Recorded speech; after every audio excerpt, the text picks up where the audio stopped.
Welcome to Good Journeys with Second Mountain, the podcast that shines a spotlight on inspiring people and their inspired stories.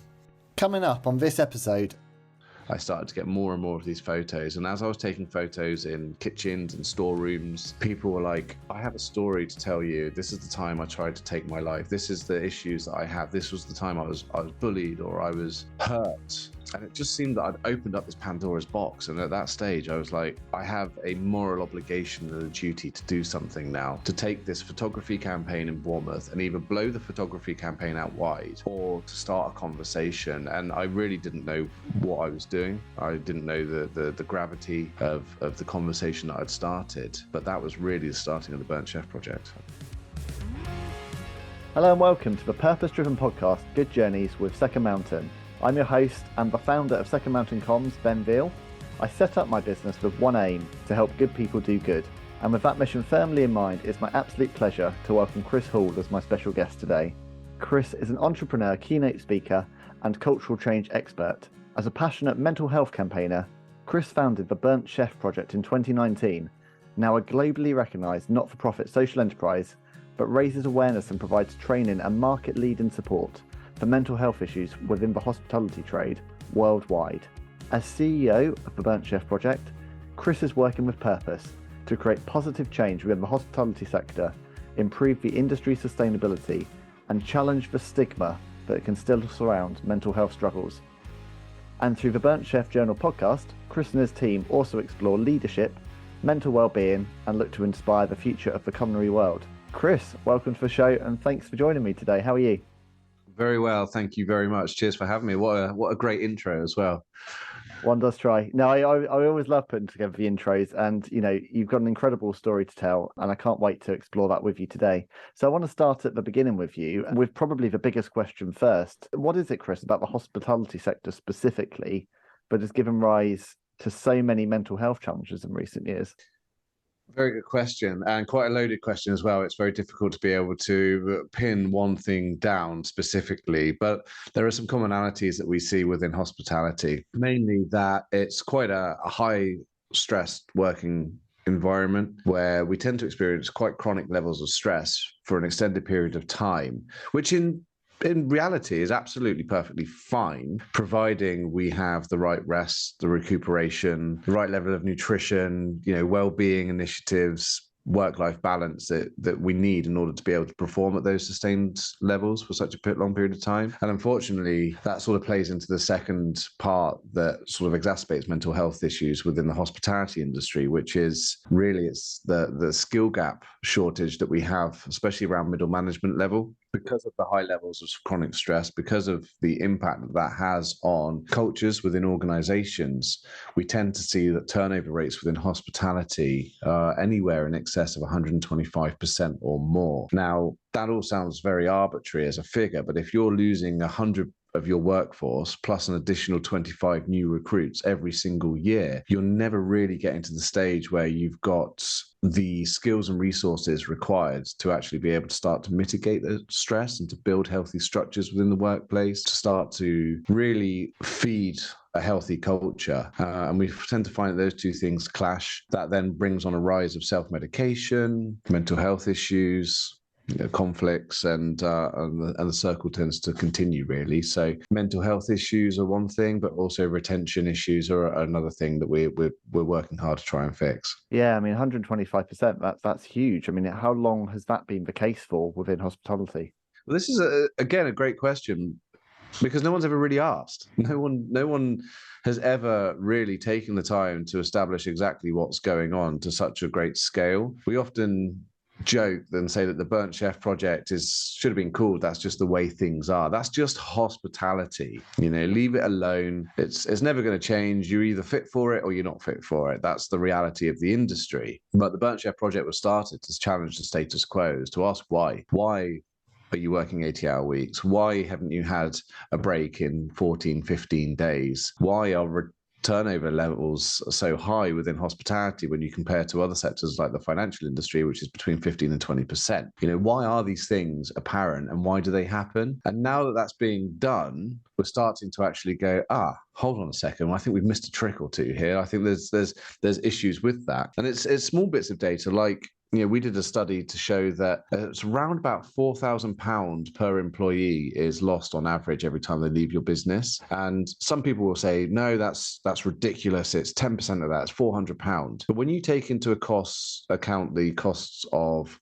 advertising, the costs of wastage, insurance, setting them up on payroll, uniforms, the training and the time that it takes for the HR teams, for the management teams to do the interviews and the training, all of a sudden, £4,000 to be lost within an average turnover period of 52 days is actually quite a lot of money. So, by looking at how we can improve our workplace cultures and improve retention, we're actually inadvertently making a much healthier, more sustainable business that's going to make more money ultimately. Yeah, absolutely. And I'm sure lessons as well for other sectors to learn from through the work you're doing. Yeah, and it's interesting that other sectors would look to learn from us, but there are some really incredible things about hospitality. We learn a lot from the tech sector. Places like Google, for example, are doing fantastic things in terms of being able to get that right culture and ensure that their employees are feeling valued. But also, I think that when you look at hospitality as an industry, you won't find many other sectors that have such a diverse, creative mix of individuals compared to when you look at hospitality. And I think if other industries and sectors are looking at that, don't look at all the negatives and some of the realities of the industry. Look at other areas that perhaps aren't so widely promoted and publicized. The fact that friendships, according to a study we did with Brito, the water people recently, friendships are incredibly strong within hospitality and you do build very long lasting bonds. So there is a lot to be learned by looking at our sector compared to others. I guess you're working so closely together, aren't you, for such intense periods of time? I mean, prior to my PR career, I had a period in hospitality, and I remember I've never worked so hard as the time I worked in hospitality. I remember those 13, 14-hour days, just literally, backache, covered in blisters, just, so exhausted. And I think unless you have a spell working in hospitality, you don't maybe recognize the sheer amount of energy and work that goes into providing a customer with a relaxed dining experience. It's a real kind of contradiction and dichotomy, isn't it? But really, the end result is to give people somewhere to relax and unwind. But what lies behind the scenes, I guess, is what you're looking at through the Burnt Chef project. Exactly. Dichotomy is a fantastic word and one that I haven't actually used for that before, but we are the service professionals. You know that when you come into hospitality, we are going to hopefully make your week, weekend, or evening. The most ironic thing about this whole thing is that we're terrible at servicing ourselves. And that we see time and time again. We see that from ground level in terms of taking that time off and to rest and recuperate, all the way through to management structures, whereby managers who, for the right reasons, are doing whatever they can do to stop their teams from having to work longer hours, are then actually flying closer to the sun like Icarus and risking burning their wings because of they're facing a tremendous increase in burnout risk. So yeah, it's a challenging paradigm that we're always trying to break away from. But it's I think you have to be of a certain type of person to work in any sector, and hospitality is no different from that element, really. What's your journey then? What led to you founding the Burnt Chef project, and why did you feel purpose-driven to establish an organisation that's looking to eradicate this mental health stigma within the industry? So for me personally, it was a personal experience with mental illness that I'd experienced. It was in the form of an identity crisis that I had been carrying around with me since I was really in my early teens. I think if we look back into our lives, at some stage, if you're fortunate enough, you would have found who you are and what makes you you. You would have established your core values, your core principles, and you would live by those, and you would be hopefully confident enough to be able to stand up anyone who opposes those, or at least be confident in knowing your own mind. Unfortunately for myself, something happened, and as always being quite a deep thinker at school and experiencing depression at a very, very early age, I think that I missed that sort of stage. And that led me into a position where I'm in my late 20s and I wouldn't always agree with what was being said to me or about me. And I wouldn't ever stand up for myself. I didn't know who I was. It was a real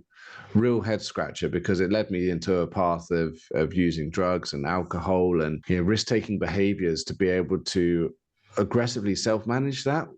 But it wasn't self-management at all. It was masking the issue. And it all came to a head when it started to impact quite severely my family life and the life of my children. And I was in a fortunate position to go get some help privately. So I did a quick Google search, found the name of a cognitive behavioral therapist, not that I knew what that was. And I reached out saying, I think I need help. I need someone to talk to. Are you available? And luckily this lady responded to me quite quickly.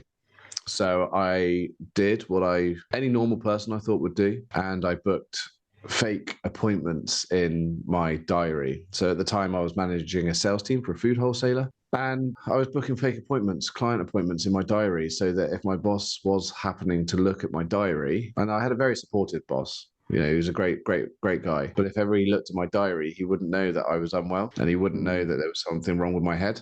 Because I genuinely thought when I walked into that therapist's office that I was the only person who was going through what I was going through, it's ludicrous to think about it, really, because, you know, there's the NHS are there, you've got therapists all around the world, but when you're in that reality that I don't know who I am, I don't think I belong anymore, that actually that is the reality of your world, and you feel so alone and shamed by the fact that there's something not quite right. And I even remember going to the front door. It was a bright red front door in a back street, so it wasn't even on a main street. Back street, it sounds quite sleazy, doesn't it? But actually it's a quiet street. And the last thing I did before I rang the doorbell was I looked over my shoulder both ways just to make sure that no one had followed me there. Now maybe that's a bit of paranoia to do with the illness that I had at the time, or maybe that was just the sheer sense of shame or stigma that I'd experienced. But that was the reality. And I sat down in that chair, and she said, what do you want to get out of these sessions? And I said, I just want to walk around with a big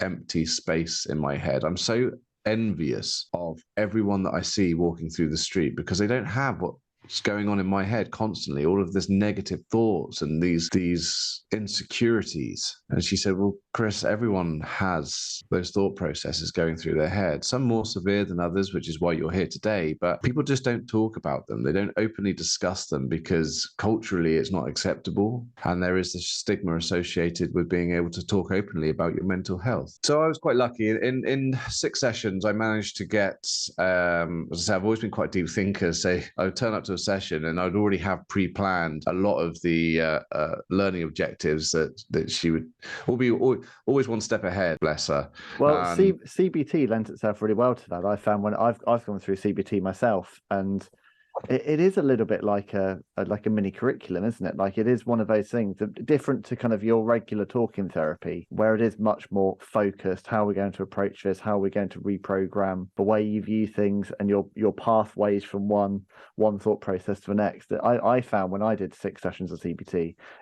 it is quite an intense process, but definitely requires quite a lot of both sides. Yeah, I think you have to be prepared going into that type of therapy to be able to work on it, whether that's subconsciously or consciously, but work on it on your own time as well. There are certain questions they ask you, aren't there, that ruminate with you, they sit with you. And one of the questions I remember she said to me was like, Kris, who are you? What are your core values? What makes you? And I sat in the session, I went, I don't bloody know. This is why I'm here. Like, I'm an absolute spin now. My parachute's all tied up and I'm heading to the ground quick. She said, well, have a think about it. And I went away and I was like, God, what is it that makes me me? And I came back a week later and I was like, authenticity, honesty, transparency, helping people, problem solving. And she goes, okay, there we go. We're making progress. Like, you've already found something that you can attach a personality or an identity to, but what does all that look like? And so I guess that's really the catalyst that led me to start into the Burnt Chef project. It was after a couple of years of recovery, I was spending a lot of time listening to podcasts, reading books about psychology, about mental illness, trying to understand a little bit more what was happening with me, as well as the quite severe depression I had when I was younger, which was I was bedbound for a period of time. Then I was also spending a lot of time on psychology, various other psychology. I was looking at psychology of neurolinguistic programming. I started to look at the psychology of sales, and I've always been in sales since I was about 16, 17 when I left school. But I was looking at pushing past society's acceptable norms of get a job, stay on the ladder, get a mortgage.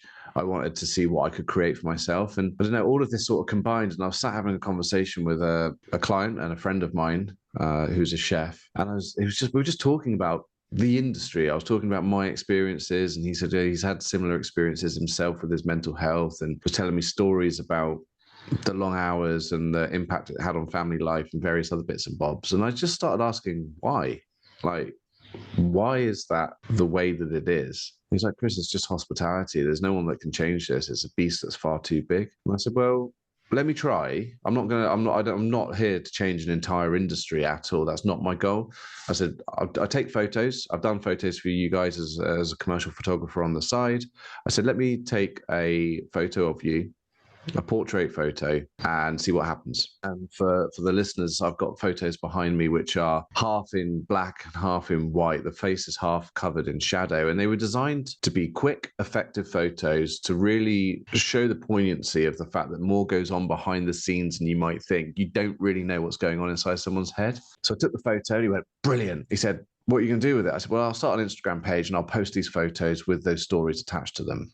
And gradually over time, I started to get more and more of these photos. And as I was taking photos in kitchens and storerooms, people were like, I have a story to tell you. This is the time I tried to take my life. This is the issues that I have. This was the time I was bullied or I was hurt. And it just seemed that I'd opened up this Pandora's box. And at that stage, I was like, I have a moral obligation and a duty to do something now, to take this photography campaign in Bournemouth and either blow the photography campaign out wide or to start a conversation. And I really didn't know what I was doing. I didn't know the gravity of the conversation that I'd started, but that was really the starting of the Burnt Chef project. That's amazing. So you just knew there was something there, and it's just grown and grown and grown to where it is today. It's incredible. Yeah, I've been quite lucky, and I don't use the term lucky in a positive way. I think that the industry is in dire need of support. It's had many, many issues, not just culturally, but also with COVID and the current economical climate. So there's a lot of people out there that need help, and there's a lot of people out there whose voices weren't being represented.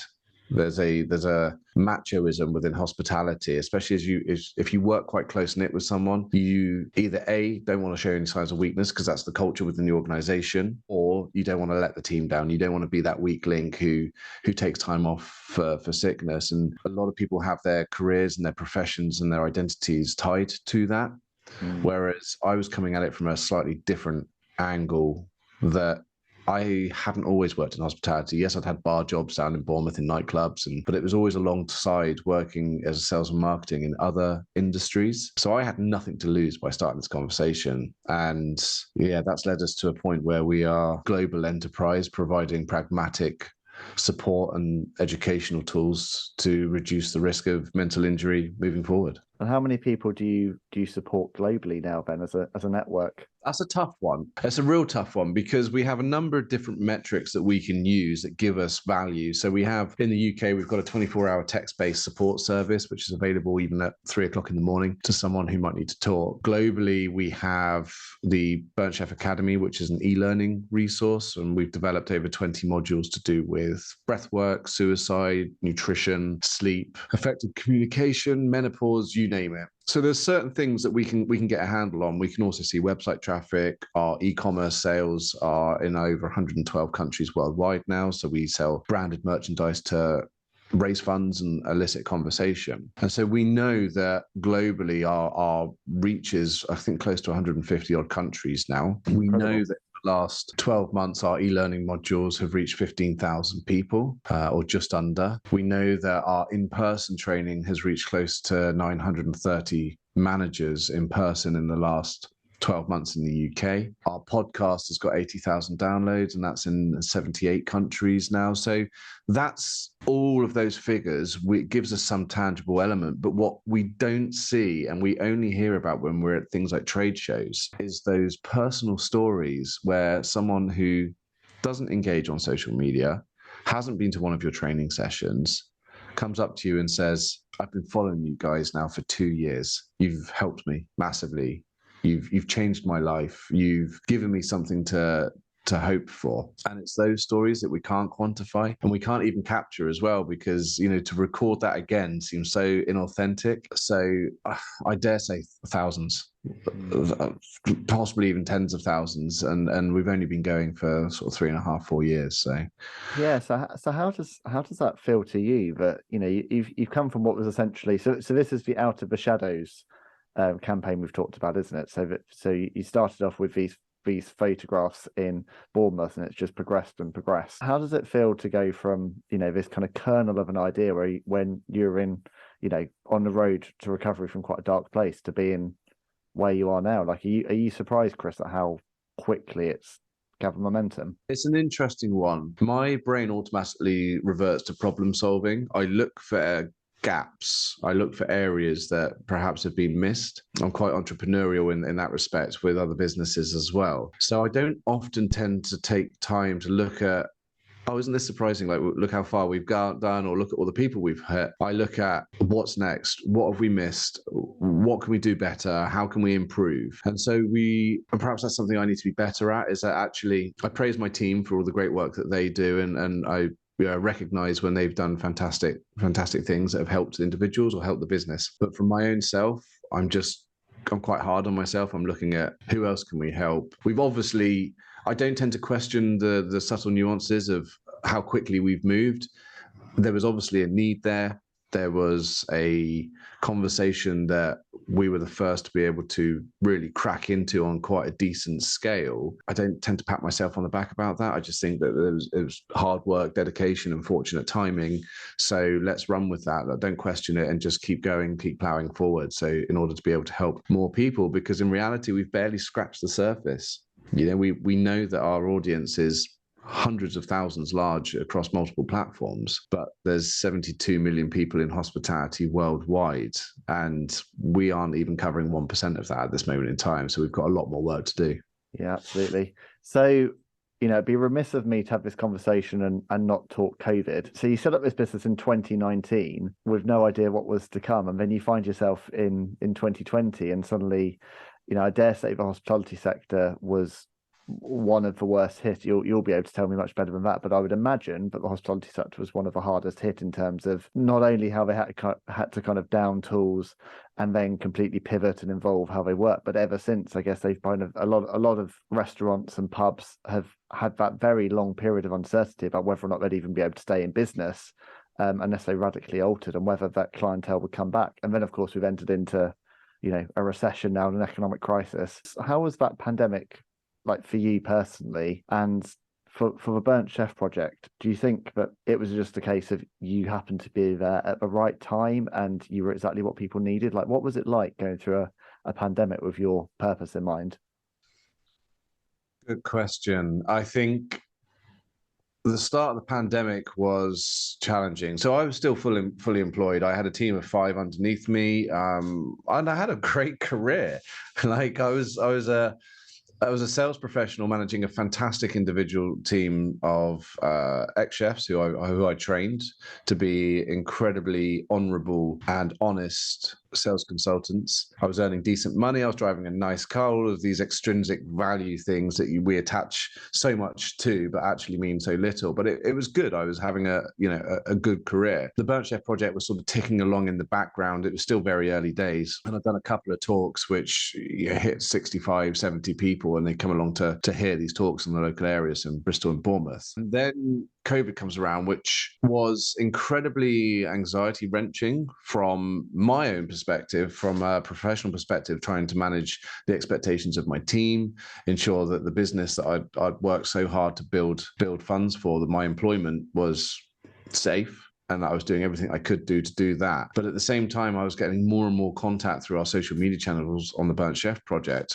I was quite fortunate in the fact that I had to, because I was working for a wholesale distributor, we had to furlough all of our staff because all the restaurants we were supplying had to also shut, unfortunately, which was it's terrifying. Being a business owner myself now, the thought of having to shut the door and know that no trade is coming in is gut-wrenching. And for the first couple of weeks, it was nice weather in the UK, and it was great. I got to spend some time with my family because I used to commute 4 hours a day, and it was lovely. And then I started to get bored, and I need a lot of stimulation. There was still a lot of uncertainty going around, so it was quite an anxious time. So that was really where I started plowing a lot of my time and energy into building the Burnt Chef Project brand, building the website. I put together a cookbook with incredible chefs that I know personally, as well as Michelin star chefs from around the industry. And I spent 80 hours in 1 week putting that together to simulate what a working week would look like for a chef. I started to build our e-commerce element. So I had a distraction, but also at the same time, there was a lot more cool for individuals who are used to going for 100 miles an hour, having very little time off, being perhaps not necessarily the healthiest of lifestyles, but being used to that, to then all of a sudden being full stop and having nothing to do, no stimulation, no camaraderie, none of their regular friendships from the front of house or back of house environment, or from whatever stage you worked in within hospitality. And so the conversation that I'd started that could have possibly taken 5 or 10 years to really start to gain momentum had suddenly started to pick up pace, because we were supporting individuals from around the globe. We had the exec chef of the Tokyo Embassy on a call. We had chefs from Durban in South Africa, Chicago, Toronto, all dropping into a weekly session I was hosting on a weekly basis, just to have an open and honest conversation, talk about the weather, talk about what's going on in their world, or just to be there and as a sense of community. So that was really sort of the starting platform, whereby it was supporting people in that very, very moment, and it was giving me something to do. And I went back to work after one of the lockdowns had finished, and I remember sitting down with my boss, and he said to me, you're not here, you've checked out, you're distracted. And I said, yeah, I have. I said, this Burnt Chef project, I said, it started as a goodwill thing and something that I just wanted to do to raise awareness in my hometown, but it's so much bigger than that now. And at the same time, I was starting to get called by business owners going, "Are you this guy who takes photos of people and lets them know that they're experiencing mental illness?" And I said, yeah. And the businesses were going, "Well, what are you going to do to fix this? Like, how are you going to repair this issue?" And so I had to go to my boss at the time. I was like, "I'm going to need to hand in my notice. I've got no income. I've got no idea of where this business is going. I've got absolutely no flipping idea. I don't know, but I can't work for you and do 100% and also try and follow this path at the same time." And I said, something has to go. And my wife she was terrified. She's like, "How are we going to pay the mortgage? Like, what are the kids going to eat?" Like, I said to her, "Look, I'll do odd jobs. I'll continue with my photography. I'll freelance as a sales consultant if I need to as well. I'll do 15 jobs in order to make sure that we have money coming in. But I have to have enough time in order to dedicate to this." And she trusted me with that. And so what was during COVID, starting to look at how we support individuals, then came after COVID or after the lockdowns, how we support businesses and how we empower businesses to be able to manage this. And that's led us to where we are now, which is support for individuals who are experiencing mental anguish and mental difficulties, as well as the training, education, data, support mechanisms for businesses who want to do better and support their employees. And so lockdown was incredibly difficult for all of hospitality. The effects of that are still being fed, but the Burnt Chef project came out of that. So, hopefully as an industry, we're in a much more forward-thinking element than we were when we went in. Yeah, absolutely. I mean, I'm curious, and not to get political here, Kris, but I'm just curious, in the UK, when the Eat Out to Help Out scheme was announced and everything very rapidly reopened, was there some hesitance from some within the industry, as particularly those struggling with mental health, to potentially feel that they were being maybe forced back into an environment that they weren't necessarily comfortable with? Or was it more, we're delighted that we're actually able to work again? I don't ever like to comment on behalf of the entire industry, because there are going to be people out there. I was just interested to, whether you had, because from someone who'd been in lockdown for about 5 months by that point, and finally I was like, oh, I can actually go out to restaurants with my children again, and we're not cooking 3 meals a day. It was great, but I couldn't help but feel, for me personally, that it was a lot very quickly.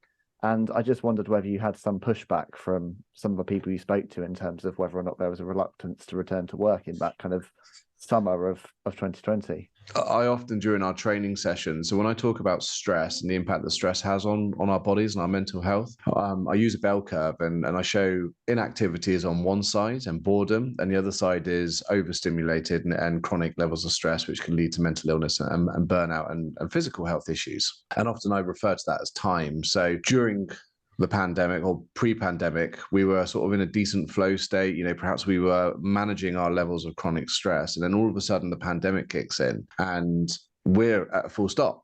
Great, we get a break for the first time, but time started to drag. You'd look at the clock and it would be 11 o'clock, and then 2 hours later you would look and it's 11:30. And then Help Out Eat Out comes, and we're like, okay, all right, I've quite enjoyed listening to the birds and sitting in the sun and actually realizing that I'm a human being and I've got needs that for the first time have probably been met, especially if I'm working all the time. It'd be quite nice to get back into that environment. Others were perhaps going, actually, do you know what? I'm not feeling comfortable about going back into that. It's almost like that protection mechanism kicked in. But Help Out Eat Out comes and staff go back into the working environments. Business owners are understandably quite keen to recoup the loss that they felt over that period of time, especially within hospitality, which was the first to shut and the last to open around the world. So business owners were doing everything they can do, taking as many walk-ins, having seating outside, doing whatever they could do. But teams' resilience levels were a lot lower. We were starting to see that actually turnover rates within businesses had increased, and the number of people coming to us for support was rapidly increasing. And time for these individuals, they felt like there wasn't enough time in the day. There was a fire underneath their arse. It was a real. And so when I talk about stress, and I tend to talk about being in a flow state where time dissolves, boredom is when time really drags out, and overstimulation and distress, as opposed to eustress, is where you don't have enough time.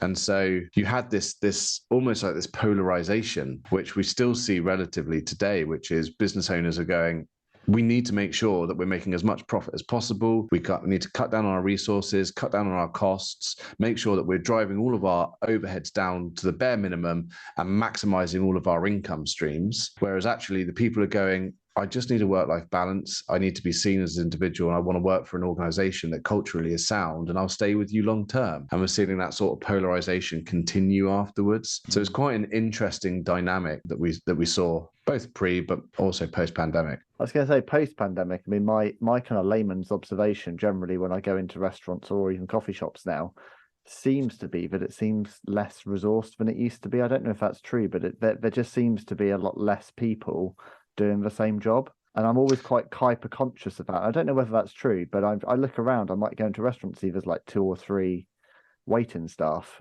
for maybe 50 tables, and hard to remember what that was like pre-pandemic, but it does seem that people are maybe having to do more now. You'd be completely right. I mean, it's been well publicized, and it's no secret the hospitality industry, in terms of its resource capabilities, has been whacked. During COVID, people were going to work in the retail sector, which was flourishing. The best way that I can sort of put this into context for anyone who may not have worked in hospitality is, imagine being at war, for example, being in a trench day in, day out, and obviously thoughts to the Ukrainian soldiers at the moment, but imagine being in those environments where you're not sheltered from the wind or the rain, you're living in quite muddy and wet conditions, and all of a sudden someone gives you a 2-week break or a 5-month break in the Maldives.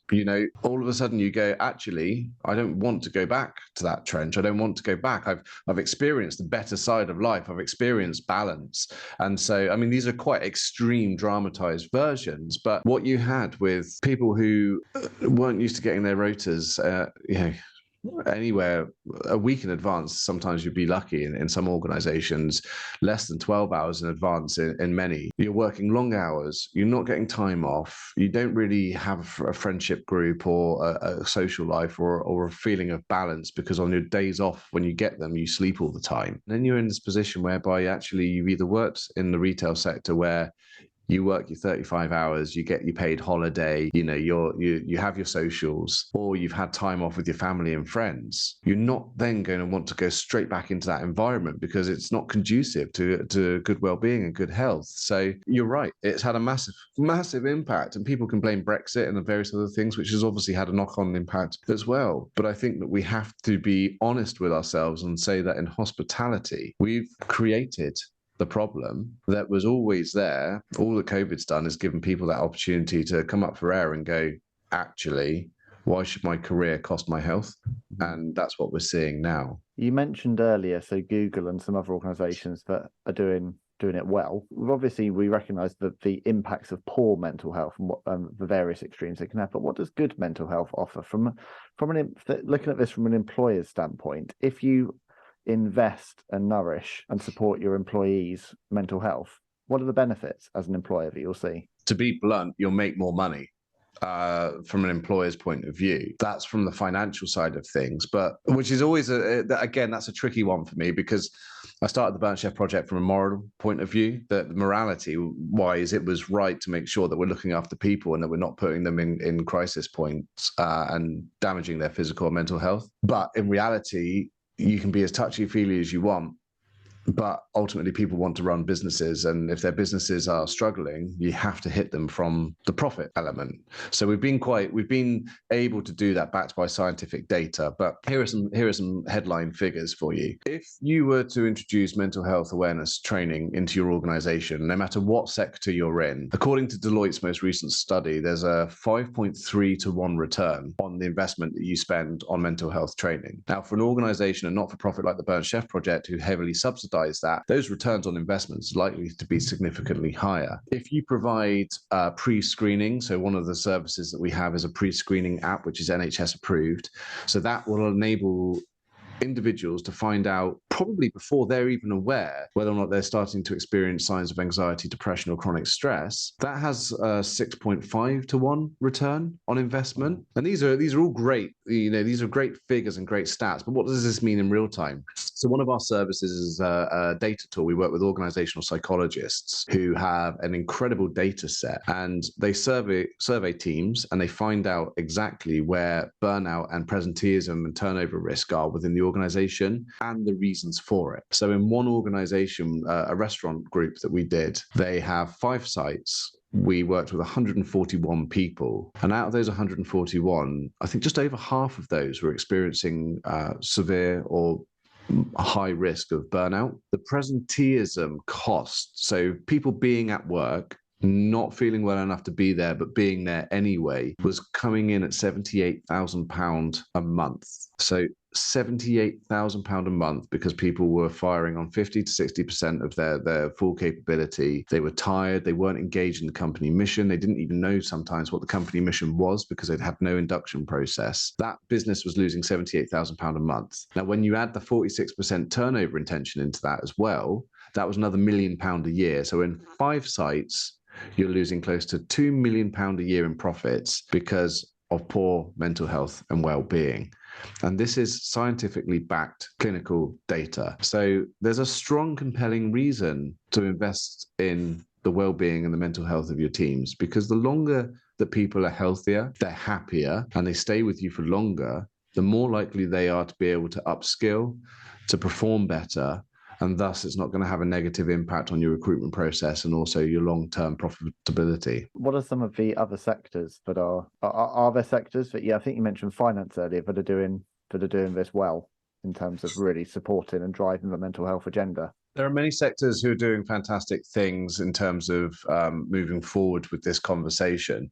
I mean, even back when I was managing telesales teams 15 years ago, we had mental health support mechanisms. We had clear sick pay. So you got paid for being off sick for 3 weeks in a year. Some might call that a free holiday.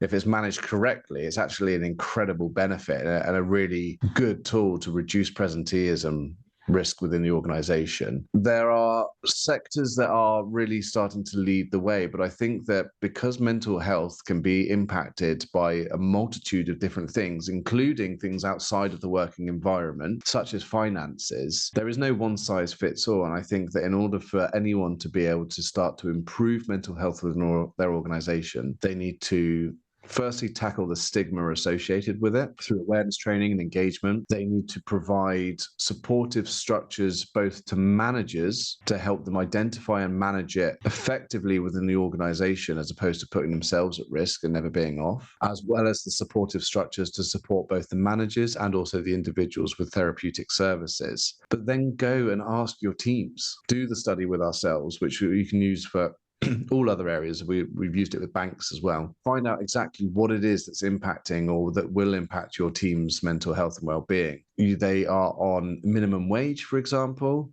Consider putting in place medical insurance that might cost you £5 per employee per month, but then pays cash back for every time they go and visit the doctor, the opticians, or the dentist. These sort of initiatives help reduce the impact on their financial well-being. Look at culture. Are there gaps in leadership that are having an impact on overall corporate mental health and well-being? Is there something there whereby there's an underlying toxicity, or perhaps just performance reviews are always really negative? Look at these areas, invest wisely into them, and it doesn't have to be much. And you'll start to actually see that overall there'll be a positive impact. But most importantly, ask your teams, because often enough we prescribe things that we think are going to fix and help the situation, but we never actually ask the beating heart of our organizations, which are the people who make it tick. And until you do that, you're never really going to find an initiative that works well. Absolutely.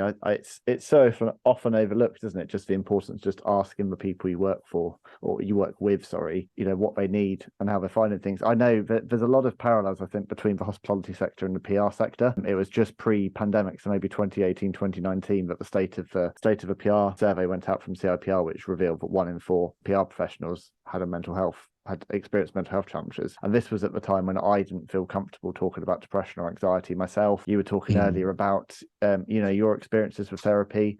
I used to put my 1 hour therapy, or my 50-minute therapy session used to be in my lunch break.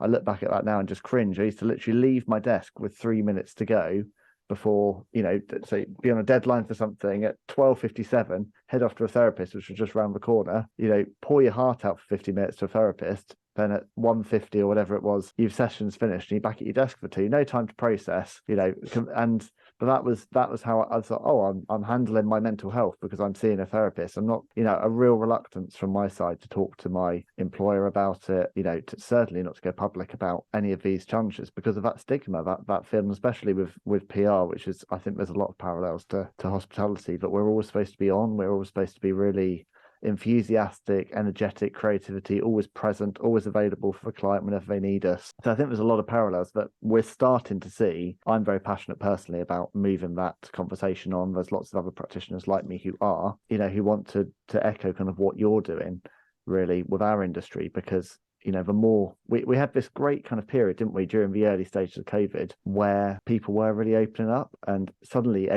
went through a bit of quite a significant mental health crisis during the pandemic at the same time that lots of other people were going through a mental health crisis. So it was quite cathartic in a way that lots of people were suddenly opening up and talking about it. But these things are so systemic, and we were talking off air about self-care and stuff. I mean, I'm the first to let my self-care go. I'm fantastic at telling other people what they need to do, but the basic kind of tenements of eating well, drinking water, sleeping, getting my exercise, switching off from tech, the really basic things. Whenever I'm in a period of high stress, they're always the first things to go. And I think as human beings, we're just susceptible to this. I know in hospitality, addiction's a big factor, isn't it, in terms of alcohol and I guess food, by being surrounded by it. Look at caffeine. I mean, caffeine is probably the biggest addiction that we have within our sector. If you were to ask a handful of, we'll take chefs for an example, because it's one of my opening questions to training. What do you all have for breakfast?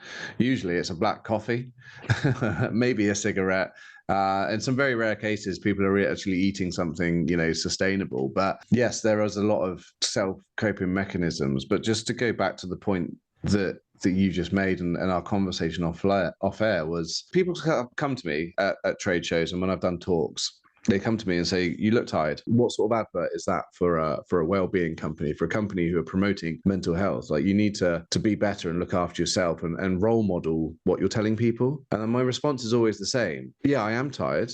I am well and truly in that sinking sand with you at this moment in time, rather than sitting on the side with a ladder helping you out sustainably. But I am human, and I think that if you were to try and embody everything that you talk about on a daily basis to the perfect level, it's virtually impossible. It's virtually impossible. You can manage your own health and well-being. And I think it's also important to recognize that each person has different thresholds, resilience levels, different things work for different individuals. But I think that being able to recognize when you are in that sinking mud and getting out when you're up to your ankles or your knees, as opposed to waiting until you're up to your neck, is the difference between long-term harm and short-term discomfort. So, you know, it's important that we do recognize, and I do talk openly about the fact that at this current moment is an incredibly stressful time. We're flying out to Canada in April. So whenever this airs, we'll probably already have launched in Canada. We have increasing resource challenges as the work that we're doing intensifies. But there are small steps that I'm taking, such as going for a run in the morning, which I absolutely hate running. I can't get 5K under 40 minutes, but it changes my mindset for the rest of the day.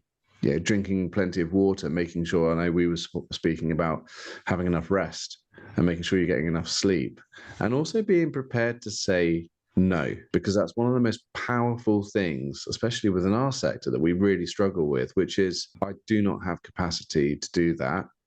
I'm sorry, either it can wait until I'm ready, or you'll have to find someone else to do it. But I am not able to do that because it's a detriment to myself. And that is incredibly powerful. And I think we just need to be a little bit more disciplined with that particular element. Yeah, huge power in saying no to the wrong things and saying yes to the right things. It's the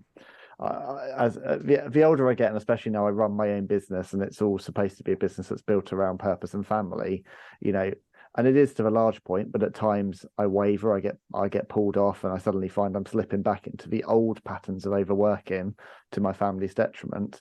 I just have to remind myself every time, like, what, you know, would it be better if I was having an hour present with my children, which, echoing your story, is what I dreamed of 5 years ago when I was commuting 3-4 hours. You know, like, do I want to have more time with my children, or why am I, or do this extra bit of work? And it can be hard when you're trying to grow a brand and trying to build a mission to turn down sometimes the opportunities. But there are times and seasons in life where I think we just have to be kind to ourselves. And, you know, I'm sure you will keep kind of asking those questions of yourself and finding that balance, because you've obviously done that important soul searching piece where you know what good looks like, and you're recognizing the signs. Yeah. And I think it's difficult for businesses like ours. I mean, obviously, you know, we're a not-for-profit.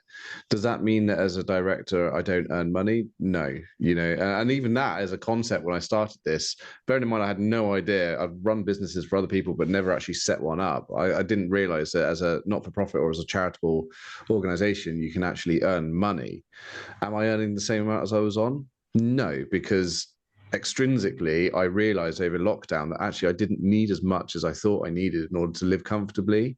Yeah, same. But I think but the trap that we fall into in terms of being able to offer intrinsic value to people, so value that can't be given with money or recognition or rewards, but actually meaningful change in people's lives, actually holds a bigger fire up your backside than money does, because you know that harder you work, in theory, the more people you're going to be able to change their lives. And that then becomes not necessarily a God complex, but can be a bigger detriment than just having a job where you earn a decent salary and you're content and you're happy and you just want to nurture that.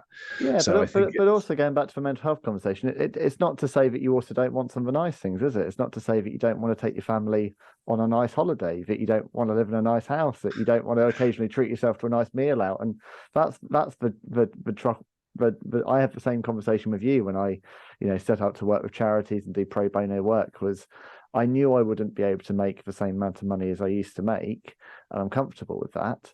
But I still, you know, I'm only human. I do still want to have some nice things in my life. I still want to have holidays to look forward to and experiences. And you've got to kind of find a balance there, haven't you, in terms of how much money you need to survive versus how much money. You know, I had a guest on recently who's a happiness coach, and she was talking about kind of money as a tool, and money can really equip you and really support your happiness, providing you are very intentional with its use. And obviously you can also use money to give more to others. So it's just, I think, maybe reframing that money conversation a bit in terms of how we view it and whether it has control over us or we have control over it. Easier said than done in the midst of a cost of living crisis, but principle applies. Yeah.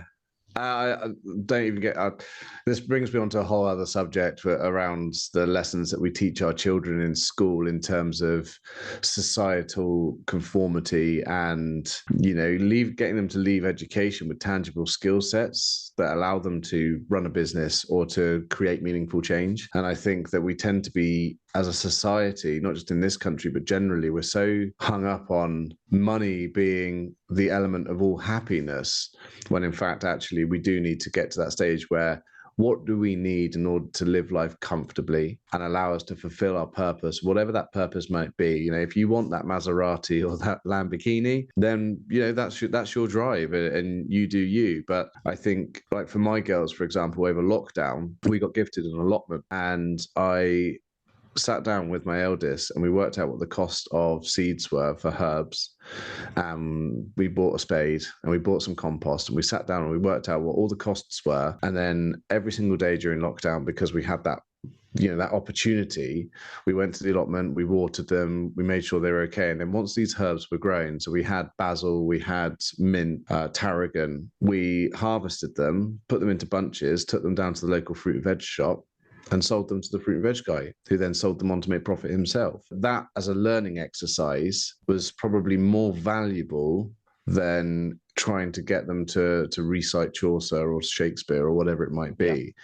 And I think that perhaps as an educational system, we need to be giving our children the tools that they need to have a healthy relationship with money, and to understand that it doesn't necessarily always have to be about getting that job, getting into debt, and waiting on that ladder. You can do things, you can create that yourself. And I think that's probably a healthier way of looking at it, in my opinion. I agree. My son was 6 when we went into lockdown and when I set up Second Mountain, and he was with me as I was working up logos and working up websites and kind of getting my head around his brand, and he kind of knew what was going on. I remember he pressed the send button on the launch tweet. I was like, you press it. So he effectively launched the business.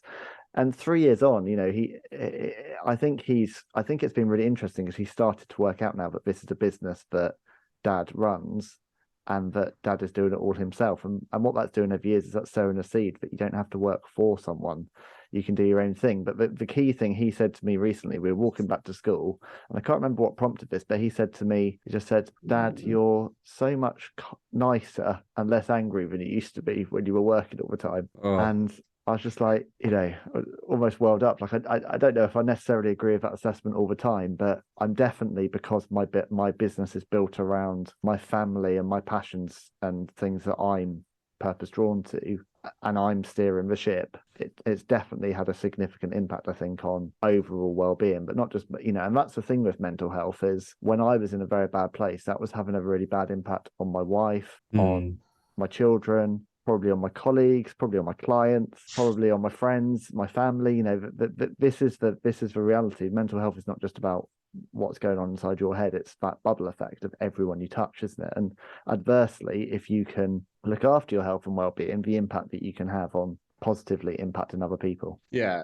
And the thing that I have discovered, and I if I was to listen to myself 6 years ago, and I talk about serendipity and spirituality and the universe putting things in your path because of your thought process, I would have probably not even have got that far into the description I've just led. I would have exited that conversation straight away, because I was like, look, if you can't see it, touch it, feel it, or prove it, it doesn't exist. Yet when you are in a dark space, whether that be depression, anxiety, whether you've got trauma, whatever it might be, you can be very easily tricked into thinking that the world is completely against you and that everything in your life is negative, and a dark cloud follows you around. And in some cases, I would perhaps even agree, you can guarantee if you walk out of your house and you're in a bad mood, you'll be stepping in dog poo and being splashed by the first bus that comes past, because life has a funny way of doing that to you.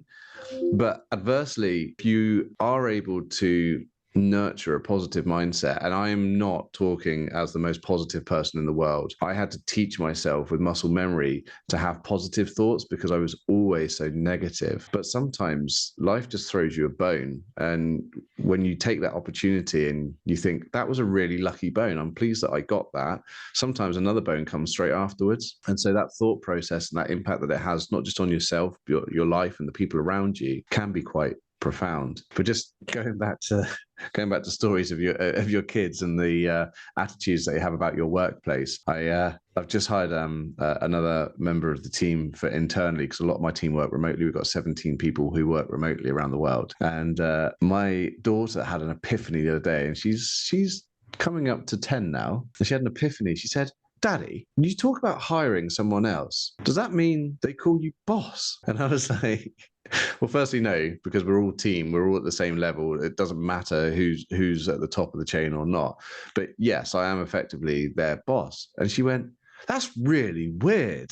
And I was like, I've been hiring now for 2.5 years. We've got an incredible team and they're all awesome individuals. But that concept for my daughter of going, "People call you boss," I can't get my head around that. We don't see you as a boss. You're not a boss to us. But that's actually really special, isn't it? And that's really important, because what that's, it is weird. It is genuinely, you think about it, it's genuinely weird, the idea that some people are bosses of other people, that you don't just have a flat structure, that you have this hierarchical ladder that you have to climb. And, quite frankly, the quicker that's broken down, the more this next generation can say, "No, I'm not," because I think back to so much of my mental health things were about not speaking out about, I was determined to try and climb this ladder, presenteeism at work sometimes when I wasn't feeling it because I was worried about what would happen to my career, sitting at that desk until 5:30 and missing out on my kids' bedtime because I contractually had to be there till 5:30 because I was afraid to have a conversation of, can I leave half an hour earlier to have balance? So much of that is because we put our bosses and our leaders up on pedestals when at reality they are just normal people who are living lives. And this conversation now, you're a CEO, I'm a founder, it's to a large degree it's all semantics, isn't it? We are the same people we were 5 years ago, but now we have brands and business models behind us. But it's not.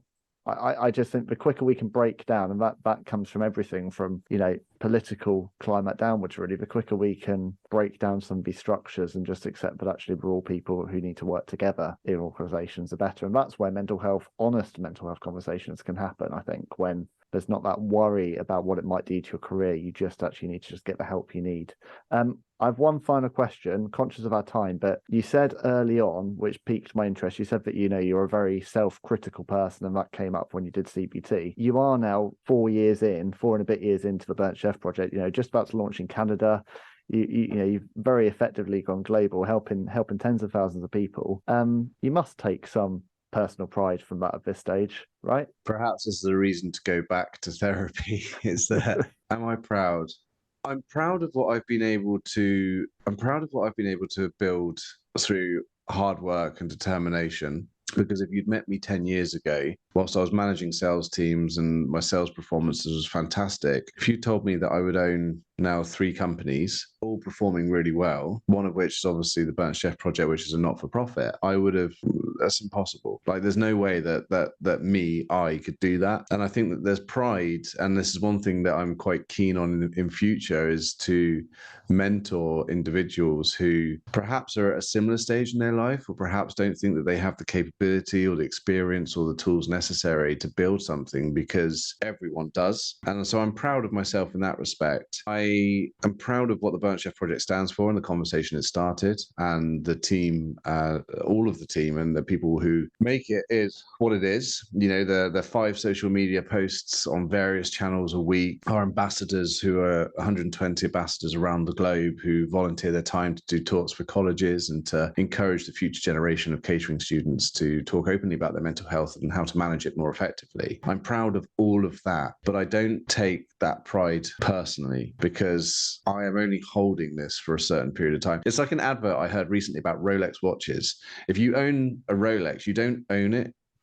you just are the keeper for a certain period of time, which is a fantastic marketing advert. You know, it's amazing. Is that what you're buying is a piece of history here, and I think that's not great for repeat sales though.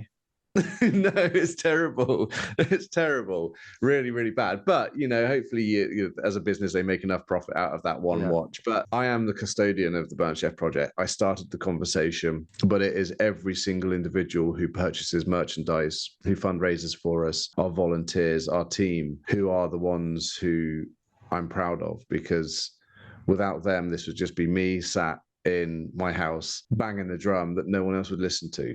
So that's what I have pride in, and I think that I'm proud to have had a part in that. But yeah, it's I'm not in this for notoriety. I'm not in this for money. I'm not in this for titles. I'm in this to make a long-term sustained change in an industry that hasn't seen change like this since the Escoffier system came in, and that's my goal. That's my legacy. And if I can do that, then I'll be able to rest easy at some stage. Well, you know, I think it's amazing what you're doing, Kris, and just keep it up. For our listeners today who have been inspired by your journey, how can people find out more about the Burnt Chef Project? Where should they go online? So to find out more about the Burnt Chef Project, you can head over to our social media channels. Take a peek at those because they are very, very active on all channels. So we've got Instagram, Twitter, Facebook at the Burnt Chef Project, or burnt_chef for Twitter. Head over to our website. That has a lot of information. It's got the studies that we do, our collaborations, our partnerships, all of our information with regards to the services and support mechanisms that we provide. Or if you wanted to find us on LinkedIn, we're on LinkedIn as well, and you can also find myself there as well. So check it out. Always happy to have a conversation, always looking for an opportunity to actually break away and sit down and have a coffee and just talk to someone about something that matters to them. So reach out if you're inspired or you're interested in knowing more. Great. Well, thank you so much, Kris, for today's conversation. I think it's just underscored that importance of conversation and being open with one another. Please do check out the amazing work that the Burnt Chef Project is doing worldwide via their website and their social channels.